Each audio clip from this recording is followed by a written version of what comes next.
So this paper focuses on the period from 1939 to about 1946 or 47. It makes a case for seeing the Second World War, a time when travel and other independent forms of communication between Scotland and Europe were particularly difficult, as an unexpectedly intense period of cultural exchange. This was the period when, as we shall hear, the émigré artists Joseph Herman and Yankel Adler blazed a trail in Glasgow.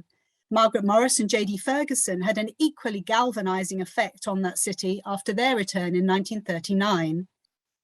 In St Andrews, during the 1940s, sorry, just trying to move my slides along.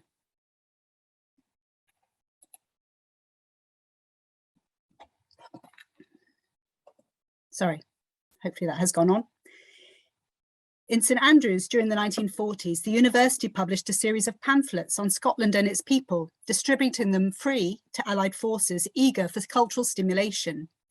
Number 11 in the series was The Arts in Scotland by Stanley Cursitor, published in 1942. In 1941, a wood engraving class organised by 3 women in St Andrews proved so successful, it extended to Dundee and Broughty Ferry, and sent participants to help with a Polish display in the RSA in 1941 and an Allied art exhibition held at the Scottish National Gallery that same year. And I'm showing you here an image of 2 of those women at an exhibition of wood engravings from that class. And their names are on the board. And at Dundee College of Art, Polish artists and designers were also actively engaged, both as staff and as students. MacDarren kindly shared the astonishing statistic that in 1945, 11 of the 36 new first-year students at Dundee College of Art were Polish. My paper focuses on Edinburgh, and it grows out of research on the activities happening in the empty National Gallery of Scotland during wartime. When war was declared, the National Gallery closed and its artworks were quickly and discreetly decanted to a few stately homes in the borders. Plans for this emergency had been made in advance, and as at the National Gallery in London and at Aberdeen Art Gallery, this happened very quickly. Unlike its London counterpart, the National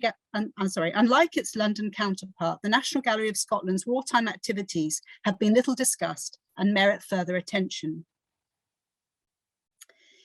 In 1945, a writer academic and the first representative of the British Council in Scotland, Henry Harvey Wood, introduced a book of drawings of Edinburgh by the émigré Polish artist Alexander Żyw. In this introduction, Wood highlighted the strange things that had happened in Edinburgh during the previous 6 years of war. Quote, "Men and women from shops and offices," he wrote, "flocked to the National Gallery to listen, in the short noontime lunch hour, to French, Czechoslovak, Polish, Norwegian, and above all, British musicians. One might be persuaded," he continued, "that the spacious days of Scott and Reborn, Lockhart, Jeffrey, Adam and Hume, when Edinburgh was the first resort of poets, critics, historians, architects and philosophers from all the capitals of Europe, had, in the travail of war, been reborn." For Wood, the war transformed his native city. And I'm showing you here a couple of stills from a film made in 1943 by the British Council called The Royal Mile, which highlighted the many Allied personnel in the city. And also it shows copies of the Polish Air Force newspaper Wings being printed on Edinburgh presses. Looking back from 1945, Wood argued that the levelling effect of wartime conditions and the learning that had resulted from new experiences and new residents in the city had enabled Edinburgh to regain its place as a cosmopolitan centre and as a European capital, which he felt had been lost in the interwar period. This renewed openness and interest in the wider world is the first way in which Edinburgh was reborn during the war.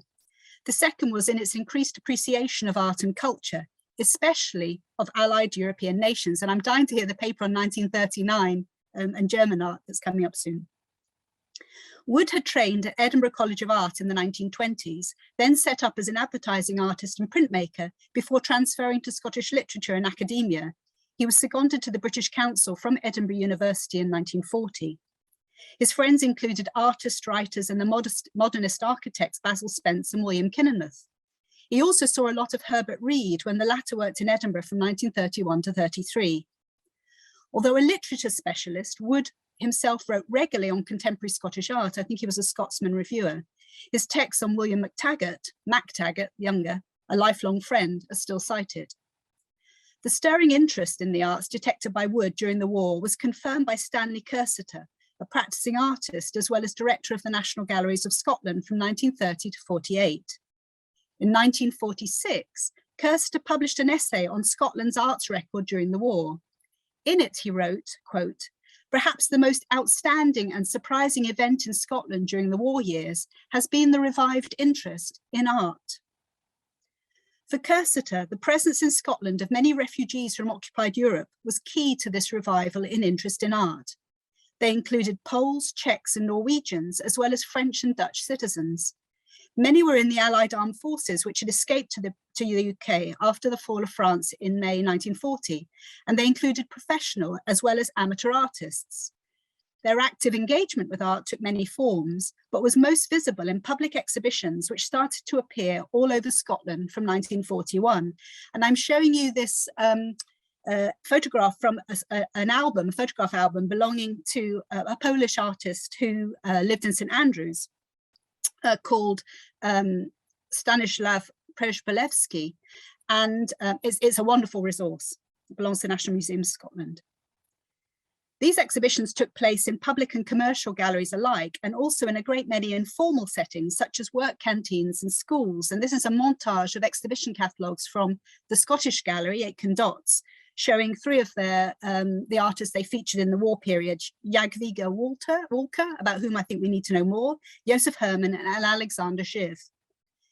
Curator had a strong record of engaging with cutting-edge European cultural developments before the war, for example, in the field of art conservation. He welcomed the refugee artists, seeing them as providing an excellent opportunity to show contemporary European art in Scotland, another subject close to his heart. The evacuation of the National Art Collection to safe storage in the Borders in autumn 1939 left a large empty building in the heart of Edinburgh. After a short hiatus, an exciting new use was found for it. Between 1941 and early 1945, over 60 exhibitions were held in the empty National Gallery of Scotland. The subjects of these exhibitions ranged wide. They included British war artists' works and artworks by artists in uniform from various Allied countries, including Poland, Yugoslavia, Greece, Norway, and Czechoslovakia. And they include a lot of works by women in these exhibitions. I think more women were shown in the National Gallery during the war period in the early 40s and have been shown ever since. One exhibition featured art from enemy prison camps, and another work by the Ashington group of minor artists, that's artists who were minors, not artists who weren't important. There were artist society shows in the building. For example, the annual exhibition of the Scottish Society of Women Artists was a regular occurrence during the war, as well as exhibitions of students and children's art. The latter, I think, is particularly interesting. These exhibitions mostly involved contemporary art and included American works, Brazilian paintings, and Soviet graphic art. But Goya's Disasters of War, thanks to a private collector, also appeared. Scottish art also featured, and there were individual art exhibitions of the work of John Duncan, the colourists, S.J. Peploe, Cadell, and Hunter, as well as artists from south of the border, Philip Wilson Steer, Walter Sickert, and the London Group. And there was a significant exhibition of Chinese art in 1944. Interestingly, these art shows were interspersed with non-art displays, for example, on the industries of Edinburgh and Leith, and there's a particularly chunky catalogue on that, the BBC at War, and prefab housing. According to Curator, writing in 1946, these exhibitions started in earnest as art exhibitions, art initiatives, with the Art of Our Allies exhibition in May 1941, which was initiated by Henry Harvey Wood and the British Council. And I have a feeling that this image of Stanisław Przybylewski could be relating to that, because we know that there were cut paper works by an artist called Rogia Penkolowska. I apologize if anyone's Polish in the audience, that were included in that exhibition, along with wood engravings by various Polish artists. A few touring exhibitions predated the Art of Our Allies, for example, war pictures by British artists, which included work by William Roberts, D.M. Sutherland, and Ethel Gabain. Curator saw these as propaganda, and they were, after all, organised by the Ministry of Information, not the British Council, and there's a really important distinction between the two. But it may also have suited him to focus on the homegrown initiatives in his essay written in 1946 on Scotland's art record. Both Wood and Curator were instrumental in organising the first Allied Artists exhibition in the National Gallery in 1941. The Polish Army High Command was also closely involved in enabling it to happen, and artist soldiers were seconded to make work and also to install the exhibitions. The poet Edwin Muir and the sculptor Hugh Lorimer also worked for the British Council in Edinburgh during the war. And I think we need to find out more about Hugh Lorimer's activities because he seems to have been directly involved with the exhibitions. And this is the exhibition catalogue from the Poland exhibition of 1942, which talked about history, culture, economy, religion, and also, and it's a separate insert, showed quite a lot of Polish contemporary art, and that's what's on the back. And notice the female artist names, such as Krystyna Sadowska. I'm showing the Glasgow School because just to remind you that there's also Scottish exhibitions happening at the same time and that they toured throughout the country. In 1946, Curator publicised the high attendances at these exhibitions and at the annual exhibitions of art societies. The Royal Scottish Academy also exhibited and sold work by serving Allied soldiers from 1941. Wood also later noted that the exhibitions attracted a completely new, his words, gallery-going public. Before the war, he wrote, the National Galleries had never been very busy. There were always a couple of dedicated visitors armed with catalogues, a few students and elderly amateurs copying old masters on the days permitted for this, and, quote, and I think this is particularly specific, at least one courting couple enjoying the comfort of the central divans and the central heating. The wartime exhibitions of Allied art changed all that. Their openings were attended by European royalty and exiled heads of state, and they attracted a lot of press attention. They also attracted large crowds. Wood quoted Sir Hugh Dalrymple, the chair of the National Gallery's trustees, as saying at one particularly lively opening, "Do you see what you've done, young man? You've turned these galleries into a place of public resort." The turnover rate of these exhibitions was rapid, matching those of commercial galleries today. They opened every 3 to 4 weeks and could involve 3 separate exhibitions at the same time. Often, the Allied art exhibitions were accompanied by lectures, talks, and concerts, giving an all-round experience of the culture of the country represented. And I'm showing you here the catalogue from the Czechoslovakia exhibition of 1942, which lasted 4 weeks and included 3 lunchtime concerts, 4 evening lectures, and a week of film shows in the National Gallery, with short films on Czechoslovakia running twice a day. The Yugoslavia exhibition of 1943 included 2 special events featuring Yugoslav folk music and dancing. Works by a great many modern European artists are included in the catalogues accompanying these exhibitions. They include well-known names such as Edvard Munch, Oskar Kokoschka, Henry Gottlieb, Mestrovich, Felix Topolsky, Max Ernst, and Paul Klee. A touring exhibition of ballet design curated by Arnold Haskell for the Council for the Encouragement of Music and the Arts, CIMA. It's the British Council and CIMA that are organising these, a lot of these exhibitions, and CIMA was the forerunner of the Arts Council, the Scottish Arts Council in Scotland. This exhibition on ballet design included designs by Leon Bakst, André Derain, Mikhail Larionov, Pablo Picasso, and Pavel Tchetchechev. Equally intriguing are the many names of European artists who are now not so well known in Scotland, such as the Pole mentioned before, Stanislav Przybylewski, who submitted works 3 years running to the Forces section of the Royal Scottish Academy exhibitions from 42 to 44, alongside Scottish artists such as Alberto Morocco, James Mackintosh Patrick, and Robert Henderson Blythe. He eventually settled in the Netherlands, having married, I think, a Dutch wife. Another artist who submitted works to, and I'm also showing here an image from that book of Josef Sankalski and Roberta Hotchis. They were good friends. Another artist who submitted works to the Allied exhibitions in the National Gallery and the RSA was Alexander Zhiv. And Zhiv provides an absolutely fascinating individual case study and deserves, I think, a lot more attention.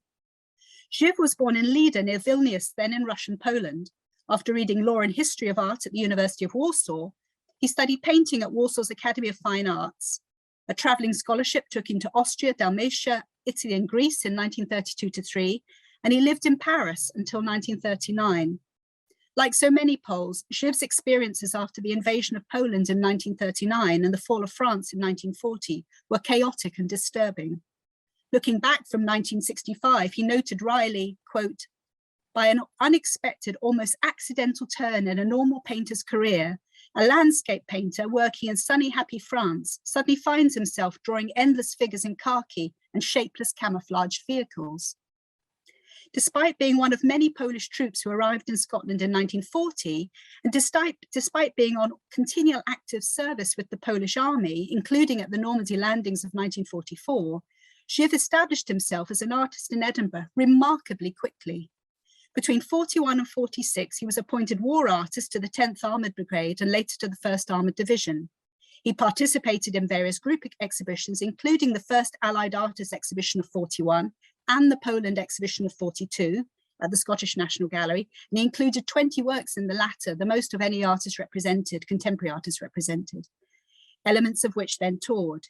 He exhibited regularly at the RSA. He had a one-man exhibition at the Scottish Gallery, Aikendoth, in 45. He had drawings reproduced in the Edinburgh Evening Dispatch and published 2 books of his art, Poles in Uniform in 1943 and Edinburgh as the Artist Sees It in 1945. Giev's rapid acceptance into the cultural milieu of Scotland's capital city is fascinating. He had works in key private collections, including that of the Edinburgh-based collector of Impressionist art, Alexander Maitland, and also that of Henry Harvey Wood. Giev even pops up in a book documenting the arrival of Allied forces throughout the UK. There are only 2 people mentioned in Scotland, and he's one of them. And an Edinburgh sketch was also acquired for the Recording Scotland initiative set up in 1942. This art collecting scheme was designed to create a visual record of Scotland during the war and to create work for unemployed Scottish artists. The committee responsible for acquisitions actively canvassed those who have been long enough in Scotland to appreciate the essentials of a Scottish record. Giev seems to have been. The fact that he was included in this collection says much about his personal charisma, but it also highlights the remarkably open cultural environment established in Edinburgh during the early 1940s. Perhaps his quick acceptance in art circles at this time is not particularly unusual. The same might be said of Joseph Sokalski in St Andrews and Dundee, Joseph Herman in Glasgow and later in Wales, Ruszkowski in Scotland and later in London, and also perhaps of Henrik Gottlieb in London. Interestingly, all of these Polish artists married British women, 3 while living in Scotland. To conclude, did this cultural internationalism and enthusiasm for exhibitions, especially of contemporary art, last in Edinburgh after the war? Now, this is massive, no time to say anything about it. Henry Harvey Wood is better known as one of the founders of the Edinburgh International Festival in 1947, a key post-war event designed to celebrate and promote world-class European culture, high culture, from Scotland. And Stanley Kirster's most ambitious cultural project, sadly achieved only after he retired, was the foundation of a Scottish National Gallery of Modern Art of international quality. Both men were thus key figures who helped to ensure that cultural internationalism, which they had actually actively encouraged and promoted during war, was nurtured and developed after the war, putting Edinburgh in the vanguard of cultural activity worldwide. This is my last slide. In contrast to wartime, though, art persistently remained outside the official realm of the festival. But for over 20 years, the festival city of Edinburgh hosted an impressive programme of European, especially French, art exhibitions, which had a significant impact on Scottish art thereafter. But very few of the incoming artists who had helped to make the city such an exciting, dynamic place during wartime remained after the war to see these exhibitions, Alexander Giev being the exception. Thank you.